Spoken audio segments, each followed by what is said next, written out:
Halo YouTubers, buat yang suka bikin konten seksi, seronok, bahenol, membahana, yang nyari view gede tapi isinya tuh kecelakaan, orang berantem, dan heboh-heboh lainnya, ada update lagi nih mengenai pembatasan usia di konten yang kita upload.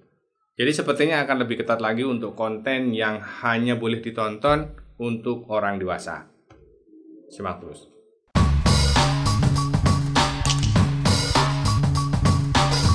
Perubahan aturan ini hanya update dari aturan sebelumnya ya.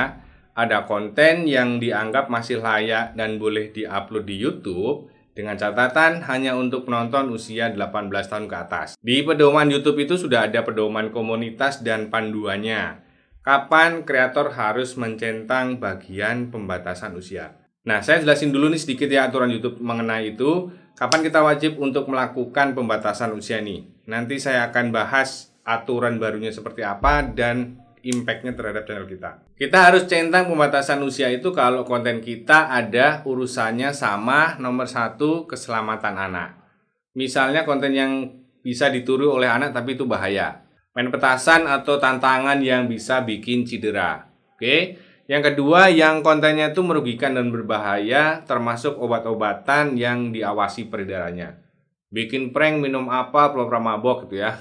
Padahal itu bohongan, tapi kalau bisa ditiru dan itu ternyata bahaya, itu juga nggak boleh. Promosiin jualan ganja juga nggak bisa. Itu nggak cocok untuk di bawah 18 tahun. Nah, ini yang biasanya rame nih.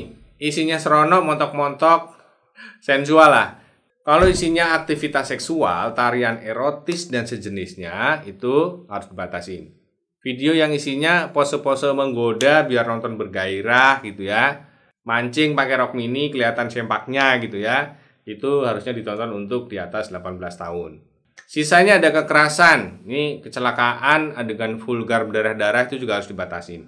Termasuk adegan game yang terlalu ekstrim. Dianggap nggak cocok untuk di bawah 18 tahun. Juga bahasa yang vulgar dan tidak sopan di judul, thumbnail, atau metadata lainnya. Nah, kalau punya konten seperti itu dan nggak ngisi pembatasan usia, YouTube yang akan menerapkannya. Jadi YouTube punya sistem yang akan deteksi konten-konten tadi masuk kategori di atas 18 tahun atau enggak. Kalau kita nggak centang pembatasan usia, sistem YouTube yang akan centangin. Apa yang terjadi kalau konten kita tuh dikenai pembatasan usia? Video itu nggak akan bisa dilihat di pengguna di bawah 18 tahun atau yang nggak login. Nah, sekarang apa update terbaru dari aturan ini? Oke. Nomor 1 tuh YouTube lagi memperluas sistem otomatis untuk mendeteksi dan menerapkan pembatasan usia ini. Apakah konten kita dianggap tidak sesuai untuk yang berusia di bawah 18 tahun alias masuk kategori tadi. Nomor 2, YouTube tuh juga sedang menyesuaikan cara kerja pembatasan usia di luar YouTube. Jadi misalnya kalian punya video seronok, seksi, bahenol dan terkena pembatasan usia, terus dipasang atau di-share di tempat lain, nggak bisa langsung play di sana. Akan lari ke YouTube dulu baru bisa ditonton. Karena YouTube mau mastiin apakah yang ngeklik benar-benar di atas 18 tahun atau enggak. Wah, di Uni Eropa yang mau nonton video yang kena pembatasan usia malah mesti verifikasi identitas segala. Nah, apa akibat dari update aturan baru ini? Nomor 1 tuh apakah yang dikenai pembatasan usia akan mengaruh ke performa video? Tentu saja iya, akan berpengaruh. Karena dibatasin yang nonton hanya untuk 18 tahun ke atas, pastinya yang nonton akan lebih sedikit. Nomor 2, apakah dampaknya buat monetisasi? Yang terkena pembatasan akan kena dolar kuning. Iklannya terbatas atau nggak akan nongol sama sekali. Perusahaan atau brand itu nggak mau iklannya nongol di konten macam itu. View gede percuma kalau ngarepin dari AdSense, karena nggak ada iklan berarti nggak ada duit. Nomor 3, kalau video kita salah deteksi gimana solusinya?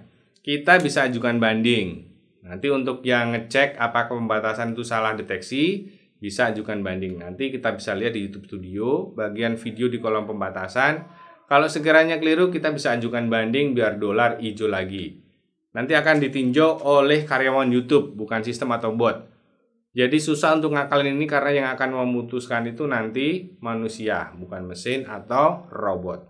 Terakhir yang paling penting nih, apakah nantinya akan banyak yang kena pembatasan ini? YouTube bilang tentu saja. Sistem otomatis ini diklaim YouTube lebih baru dan efisien dalam menetapkan aturan pembatasan usia. YouTube yakin jumlah video yang akan kena pembatasan usia ini akan meningkat. Oke, jadi dicatat ya teman-teman, untuk yang niat bikin channelnya buat monet, please jangan cuma ngandelin view banyak, tapi kontennya nyerempet-nyerempet. Karena nantinya susah untuk dapetin iklan. Walaupun ramai tapi percuma.